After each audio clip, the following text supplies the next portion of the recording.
राधे राधे भाई सभी को। स्वागत है आपका इंडियन मैपिंग की इस क्लास में। और इस लेक्चर में अपन जानेंगे राजस्थान के बारे में। जैसा कि आपको पता है कि अपनी इंडियन मैपिंग की क्लासें चल रही हैं और उस लेक्चरों में अपन जो अपने भारत के प्रमुख स्टेट हैं उनकी जोग्राफिकल कंडीशन और उसके कौन कौन से प्रमुख शहर हैं और किस लिए फेमस हैं उनके बारे में जान रहे थे, पढ़ रहे थे।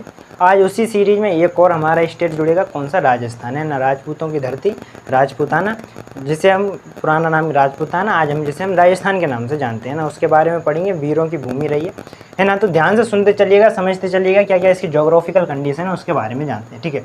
देखो, यदि मैं इसके नेबरिंग स्टेट की बात करता हूँ, कौन कौन से इसके पड़ोसी राज्य हैं, तो इधर आपको गुजरात मिलेगा। कौन सा? गुजरात मिलेगा। कौन सा? गुजरात मिलेगा।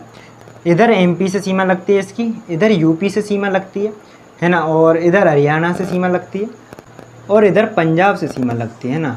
किससे? पंजाब से सीमा लगती है। तो ये इसकी नेबरिंग स्टेट है, गुजरात है, एमपी है, यूपी है, हरियाणा है और पंजाब है। इधर के पश्चिम में इसकी सीमा पाकिस्तान से लगती है। किससे लगती है? पाकिस्तान से लगती है ना, पाकिस्तान से लगती है, ठीक है। तो ये मतलब इसकी अंतर्राष्ट्रीय सीमा हो गई। लगभग 1070 किलोमीटर के समथिंग राजस्थान की जो सीमा है, पश्चिमी सीमा है, वो पाकिस्तान से लगते हैं। यानी कि राजस्थान की जो अंतर्राष्ट्रीय सीमा है कितनी है? उसकी लंबाई 1070 किलोमीटर, जो कि पाकिस्तान से लगती है, ठीक है। तो ये इसके नेबरिंग स्टेट हो गए, है ना। और यदि देखो, सबसे ज़्यादा जिसकी सीमा लगती है, किसकी लगती है? एमपी की लगती है ना। सबसे ज़्यादा एमपी से सीमा बनाता है, उसके बाद हरियाणा से बनाता है, फिर गुजरात से बनाता है, फिर यूपी से बनाता है और फिर पंजाब से बनाता है। ये इसका क्रम है। पंजाब से सबसे कम सीमा बनाता है ना। तो ये सारी चीज़ें हैं जो आपको याद रखनी है। अब अपन थोड़ा सा और इसमें आगे बढ़ते हैं और देखते हैं इसकी जोग्राफिकल कंडीशन क्या है। जैसा कि आपको पता है कि भाई जो राजस्थान है दरअसल मरुस्थल के रूप में जाना जाता है ना, कि यहाँ बहुत ज़्यादा डेजर्ट है, मरुस्थल के रूप में जानते हैं अपन इसको, है ना। तो देखो, बेसिकली दरअसल इसके यदि फिजिकल डिवीजन करें, इसका भौतिक विभाजन करें, तो इसके बीच, इधर बीचों बीच से एक श्रृंखला जाती है। कौन सी? अरावली पर्वत। कौन सी है? अरावली पर्वत। कौन सा है? अरावली पर्वत, है ना। इस तरीके से जो अरावली श्रृंखला है वो जाती है, अरावली पर्वत निकलता है ना। विश्व की सबसे प्राचीनतम जो पर्वत श्रृंखला है कौन सी है? अरावली पर्वत श्रृंखला, है ना। अब देखो, ये आपको कंफ्यूज नहीं होना है। दरअसल ऐसा ही लगता है कि यार ये अरावली है, इसके बाद आप इधर जाओगे थोड़ा सा तो हरियाणा मिलेगा, उसके बाद उत्तराखंड और फिर हिमालय वाला पार्ट आ जाता तो ऐसा लगता है कि हिमालय का हिस्सा है। लेकिन कंफ्यूज नहीं होना है। ये जो अरावली पर्वत है ये प्रायद्वीपीय पठार का हिस्सा है ना। प्रायद्वीपीय पठार मैंने पूरा बताया है ना। उसके जो प्रायद्वीपीय पठार, उसमें पर्वत भी हैं, पठार भी हैं, विंध्याचल पर्वत हो गए, सतपुड़ा पर्वत हो गए, उसी में से ये कौन सा है? अरावली पर्वत है। तो ये चीज़ भी आपको ध्यान रखनी है, यानी प्रायद्वीपीय पठार का हिस्सा है कौन सा? अरावली पर्वत। अब ये जो अरावली पर्वत है गुजरात से प्रारंभ होता है और ये राजस्थान में सबसे ज़्यादा ये फैला हुआ है। राजस्थान से फिर हरियाणा में जाके और दिल्ली तक जाता है ना। और दिल्ली में जब वहाँ पर ये जो अरावली पर्वत की जो पहाड़ी है उसे हम रायसीना हिल के नाम से जानते हैं। किसके? रायसीना हिल। और जो राष्ट्रपति भवन बना हुआ है किस पर बना हुआ है? रायसीना हिल पर बना हुआ है। तो ये सारी चीज़ें हैं जो आपको याद रखनी है ना। अब देखो, ये तो हो गया अरावली पर्वत, है ना। अब इस अरावली पर्वत के ये जो वाला क्षेत्र है ना, इसको अपन डेजर्ट मानते हैं ना, इसको मरुस्थली भाग बोलते हैं, मरुस्थली, यानी ये मरुस्थल वाला भाग है ना। ये मरुस्थल वाला भाग हो गया।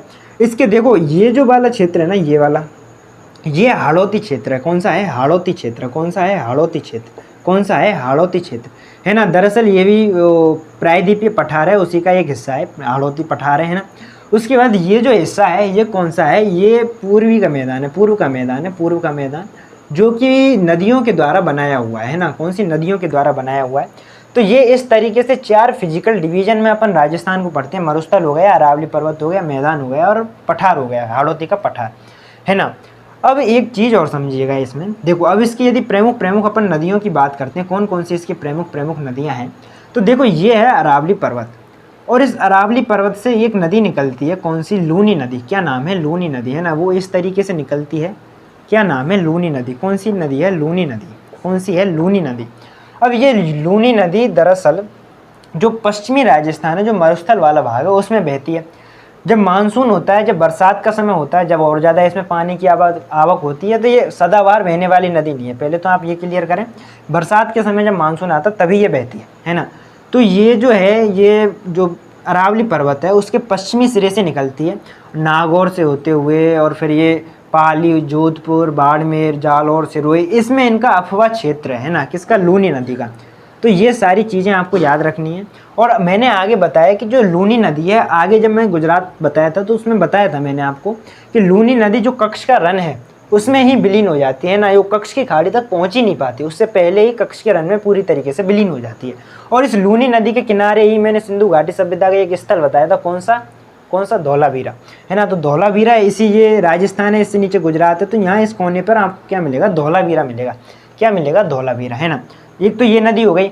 एक इसकी प्रमुख नदी यहाँ से एमपी से निकलती है, एमपी से निकलती है और ये फिर राजस्थान में प्रवेश करती है, और राजस्थान में प्रवेश करते हुए बाद में ये यूपी में चली जाती है, और यूपी में इटावा के पास यमुना नदी में जाके गिर जाती है। कौन सी नदी है, चंबल नदी है। कौन सी है, चंबल नदी। कौन सी है, चंबल नदी, है ना। चंबल नदी दरअसल राजस्थान की सदाबहार बहने वाली नदी है ना, प्रमुख नदी है। यदि बात करेंगे भाई सबसे ज़्यादा यदि अफवाह क्षेत्र किसका है भारत राजस्थान में, तो चंबल नदी का है ना। अब चंबल नदी की भी एक प्रमुख सहायक नदी है जो अरावली से ही निकलती है। कौन सी है, बनास नदी। कौन सी है, बनास नदी। कौन सी नदी है, बनास नदी, है ना। कौन सी नदी है, बनास नदी।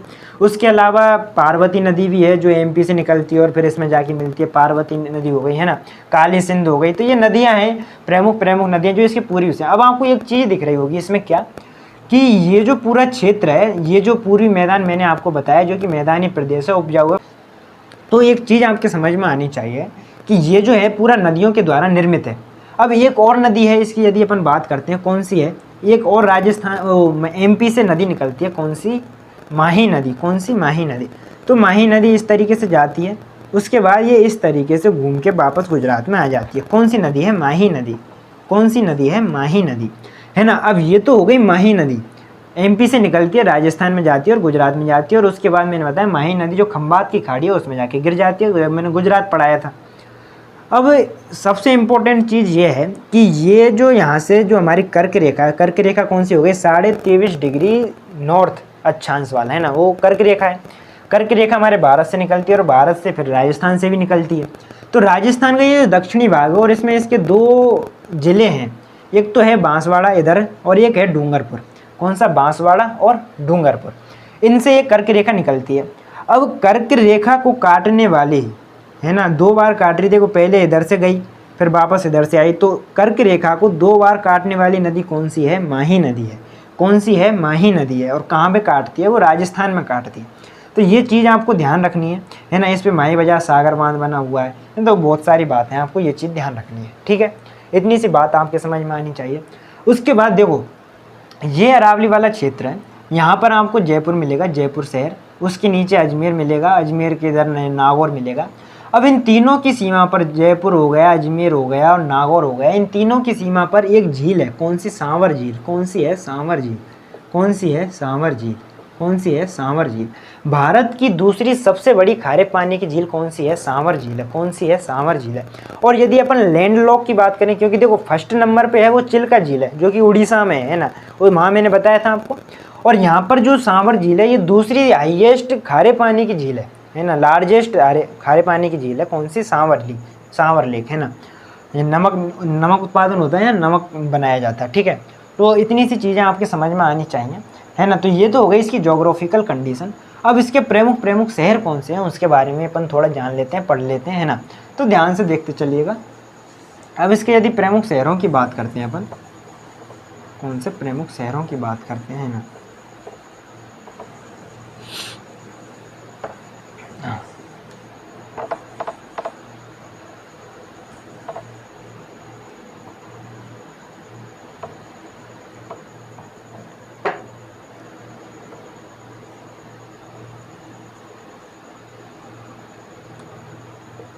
है ना। अब देखो इसके यदि प्रमुख शहरों की बात करते हैं अपन, तो कौन कौन से इसके प्रमुख शहर हैं, है ना। देखो इधर मैंने बताया भाई पाकिस्तान से इसकी सीमा लगती है, तो राजस्थान के 4 ज़िले पाकिस्तान से सीमा बनाते हैं। ऊपर ही ऊपर आपको यहाँ मिलेगा श्री गंगानगर, उसके बाद नीचे मिलेगा बीकानेर, ये है जैसलमेर और इधर है बाड़मेर, है ना। तो ये जो 4 ज़िले हैं ये पाकिस्तान से अपनी सीमा बनाते हैं, जिसमें सबसे ज़्यादा जो जैसलमेर है वो अपनी सीमा बनाता है, उसके बाद जो बाड़मेर है वो सीमा बनाता है, फिर श्री गंगानगर बनाता है और बीकानेर सबसे कम जो अंतर्राष्ट्रीय सीमा है वो बनाता है। तो ये 4 ज़िले हैं, श्री गंगानगर, है ना, और ये बीकानेर, जैसलमेर और बाड़मेर, है ना। तो ये चारों ज़िले आपको याद होने चाहिए जो अंतर्राष्ट्रीय सीमा बनाते हैं, ठीक है। अब देखो अपन जैसलमेर की बात करते हैं, जैसलमेर की बात करते हैं। और जो सबसे ज़्यादा जो रेतीला मैदान है, या कहें कि जो सबसे ज़्यादा मरुस्थल फैला हुआ है, वो कहाँ पर है? जैसलमेर में फैला हुआ है ना। अब जैसलमेर में 2-3 चीज़ें हैं जो आपको याद रखनी है। क्या? एक तो यहाँ पर पोखरण है ना, इसी में पोखरण है। क्या है? पोखरण। पोखरण में आपको पता है कि अपना जो कहें कि परमाणु बम का जो परीक्षण किया गया था, कहाँ पे किया गया था? पोखरण में। कितने परमाणु परीक्षण हुए? देखो अपना एक तो 1974 में हुआ था, है ना, 1974 में हुआ था। और इसको अपन स्माइलिंग बुद्धा, क्या नाम है? स्माइलिंग, इस ऑपरेशन को नाम दिया था अपने स्माइलिंग बुद्धा, है ना। 1974 में उस समय इंदिरा गांधी जी थी, लेकिन ये असफल रहा, है ना, सफल नहीं हो पाया। तो उसके बाद हमने 1998 में अपन ने एक तो 11 मई को और एक 13 मई को, है ना, 11 मई और 13 मई को हमने परमाणु परीक्षण किया, है ना। ये चीज़ आपने वो ध्यान रखनी है। तो यानी कि पोखरण में एक तो 1974 में किया था स्माइलिंग बुद्धा, उसका हमने नाम रखा था, लेकिन असफल रहा, सफल हो नहीं पाया। उसके बाद 1998 में जो 11 मई और 13 मई, है ना, 2 बार हमने टेस्टिंग की, वो उस समय सफल हो गया भारत। और भारत एक परमाणु संपन्न देश बन गया, है ना। तो कहाँ पे हुआ था? ये पोखरण में हुआ था, है ना। उसके बाद आप इधर देखोगे तो यहाँ जोधपुर है। क्या है? जोधपुर है। क्या है? जोधपुर है ना। अब जोधपुर में देखो एक और चीज़ जो आपको इंटरेस्टिंग लगेगी यहाँ पर, जोधपुर में एक स्थान है, किसके नाम से? बाप बोल्डर। किस नाम से है? बाप बोल्डर, है ना। ये इसमें एक स्थान है जोधपुर में। अब यहाँ पर देखो बड़ी इंटरेस्टिंग चीज़ है, ये जो बाप बोल्डर है ना, यहाँ पर दरअसल जो ग्लेशियर है, या कहें कि जो हिमानी द्वारा जो अपरदित करके जो अवसाद इकट्ठा किया जाता है, उसके अवशेष मिले।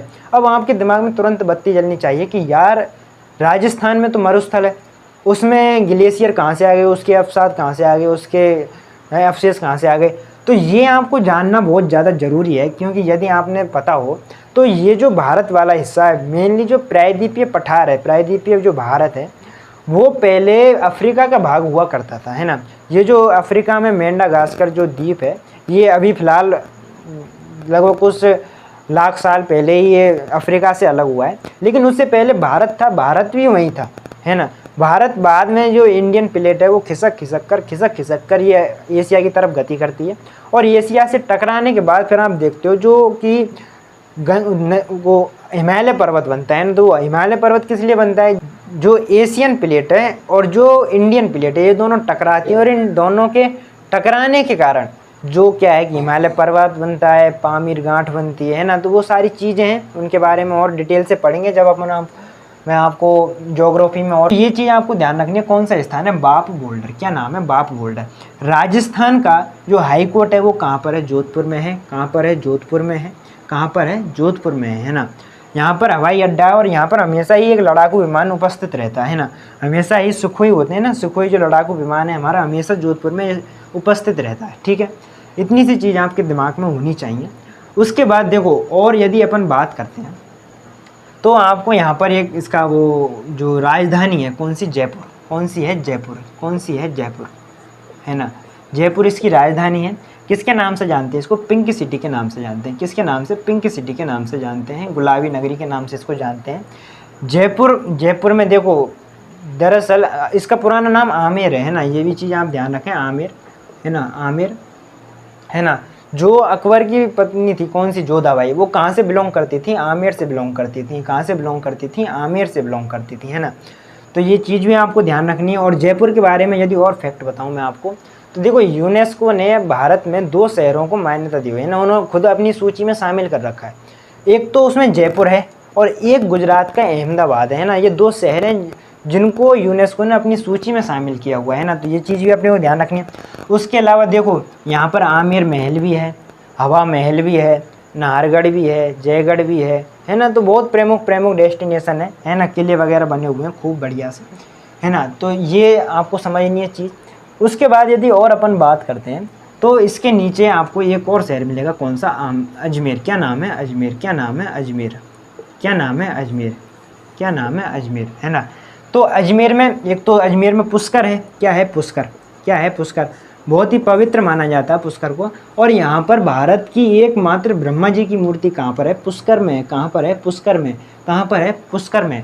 अजमेर में शेख मोइनुद्दीन चिश्ती की दरगाह भी है। अजमेर दरगाह है ना, जिसको अपन जानते हैं। शेख मोइनुद्दीन चिश्ती की दरगाह कहाँ पर है? अजमेर में। कहाँ पर है? अजमेर में। तो ये चीज़ें आपको ध्यान रखनी है ना। उसके बाद देखो ये जो वाला क्षेत्र है ना, ये जो वाला है ना, ये जो पूरा है, इसको अपन किसके नाम से जानते हैं? मेवाड़ के नाम से जानते हैं। किसको? मेवाड़ के नाम से जानते हैं। जिसमें उदयपुर जिला हो गया, राजसमंद जिला हो गया, है ना, चित्तौड़गढ़ जिला हो गया। तो ये जो सारे हैं ये किसमें? मेवाड़ के अंतर्गत आते हैं। और जब मेवाड़ का नाम आता है तो रानी पद्मिनी का नाम आता है, रतन सिंह का नाम आता है, महाराजा रतन सिंह का नाम आता है और महाराणा प्रताप का नाम आता है ना। तो इतिहास में बहुत नाम है, पढ़ते हैं ना, इनके बारे में जितना बताया जाए उतना कम है ना शायद। और इतिहास में जब अपन पढ़ेंगे तो खूब डिटेल से इनके बारे में चर्चा करेंगे। आपको केवल ये लोकेशन ध्यान रखनी है कि ये मेवाड़ वाला क्षेत्र कौन सा है, ठीक है। इतनी सी बात आपके समझ में आनी चाहिए, है ना। उसके बाद यदि और अपन बात करते हैं, देखो कुछ अपन ऐतिहासिक बात करते हैं किसके बारे में, जो अपने महाजनपद काल है उसके बारे में बात करते हैं। देखो महाजनपद काल में अपन एक क्षेत्र पढ़ते हैं, कौन सा? सूरसेन। क्या नाम है? सूरसेन। क्या नाम है? सूरसेन, है ना। क्या नाम पढ़ते हैं? सूरसेन। ये जो सूरसेन जो महाजनपद था, दरअसल ये राजस्थान के 3 जिले हैं। कौन कौन से हैं? एक तो है भरतपुर और एक है धौलपुर और एक है करौली। इन 3 जिलों से मिलकर कौन सा बना हुआ था? सूरसेन, है ना। सूरसेन बना हुआ था। कौन सा? सूरसेन बना हुआ था, है ना। और जो सूरसेन की राजधानी थी कौन सी थी? मथुरा थी। कौन सी थी? मथुरा थी। कौन सी थी? मथुरा थी। तो ये चीज़ आपको याद रखनी है, ध्यान रखनी है ना, भूलना तो है ही नहीं है आपको, ठीक है। तो ये देखो प्रमुख चीज़ें हुई। और यदि मैं बताऊँ आपके वो, देखो अजमेर का पुराना नाम क्या है? सपाद लक्ष्य। क्या है? सपाद लक्ष्य। और जब अजमेर का पुराना नाम जानते हैं तो अपन जो चौहान वंश है ना, जिसमें पृथ्वीराज चौहान का नाम जानते हैं, तो आपको पता होगा कि भाई राजस्थान में उनका प्रमुख केंद्र था और अजमेर को उन्होंने राजधानी, जो सपाद लक्ष्य उसको राजधानी बनाया हुआ था। तो ये उस समय इतिहास से भी संबंधित है। तो ये सारी चीज़ें हैं। अब देखो मेवाड़ है और मेवाड़ में यहाँ उदयपुर है। इस उदयपुर में भाई फतेह सागर झील हो गई, उदय सागर झील हो गई, ये कहाँ पर है? ये मेवाड़ में है ना। उसके अलावा यहाँ जयसमंद झील हो गई, वो कहाँ है? उदयपुर में है। इसके जस्ट ऊपर आपको यहाँ राजसमंद मिलेगा। उस राजसमंद में राजसमंद झील बनी हुई है, उसी के नाम पर राजसमंद है, जो जिला है उसका नाम पड़ा है। हल्दी घाटी, है ना। उसके बाद देखो इधर आप आओगे, इधर है ना, ये इधर कौन सा जिला है? सिरोही। कौन सा है? सिरोही। ये जो अरावली पर्वत है, इस अरावली पर्वत की सबसे ऊंची चोटी कौन सी है? गुरु शिखर। और वो गुरु शिखर कहाँ पर है? सिरोही में। कहाँ पर है? सिरोही में। तो ये चीज़ भी अपने को याद रखनी है। उसके अलावा एक प्रमुख डेस्टिनेशन है ना, कौन सा है? आबू। कौन सा शहर है? माउंट आबू, है ना, ये प्रमुख चोटी है। दरअसल देखो जब अंग्रेजों ने अधिकार किया था, दरअसल देखो राजस्थान को उन्होंने ऐसे आक्रमण करके अधिकार नहीं किया, उन्होंने संधियाँ की थी, ट्रीटियाँ की थी, है ना, सभी राजा महाराजाओं से संधियाँ की उन्होंने। तो उन्होंने क्या, एक पॉलिटिकल एजेंट हुआ करता था, है ना, वो यहाँ पूरे राजपूताना क्षेत्र पर कंट्रोल रखता था। अब अंग्रेज ठहरे, अब अंग्रेज इतनी गर्मी तो सहन कर नहीं सकते, तो क्या करता था, जो पॉलिटिकल एजेंट जो भी होता था वो सर्दियों में तो अजमेर आता था कि अजमेरी प्रमुख केंद्र था उनका, यूनियन टेरिटरी बनाया हुआ था। लेकिन गर्मियों में तो गर्मी बहुत भयंकर पड़ती है राजस्थान में। तो गर्मियों में क्या होता है कि ये जो माउंट आबू है यहाँ पर ये शिफ्ट हो जाता था, कौन? पॉलिटिकल एजेंट, है ना। तो ये चीज़ भी आपको याद रखनी है ना। तो मतलब आपको ओवरऑल जितनी भी प्रमुख चीज़ें हैं वो आपको याद आ जाएंगी, है ना। तो आई थिंक ये छोटा सा प्रयास आपके समझ में आया होगा। यहाँ पर नागौर है, नागौर पुराना नाम क्या है? अई छत्रपुर। क्या नाम है? अई छत्रपुर है ना। यहाँ पर शेखावाटी क्षेत्र है, चूरू, सीकर, झुंझुनू ये वाले क्षेत्र आते हैं। इधर अलवर वाला क्षेत्र है ना। तो ये बेसिक सी मोटी चीज़ें हैं जो आपको याद रखनी है ना। तो आई थिंक ये छोटा सा प्रयास आपके समझ में आया होगा। आज के लिए इतना ही, धन्यवाद।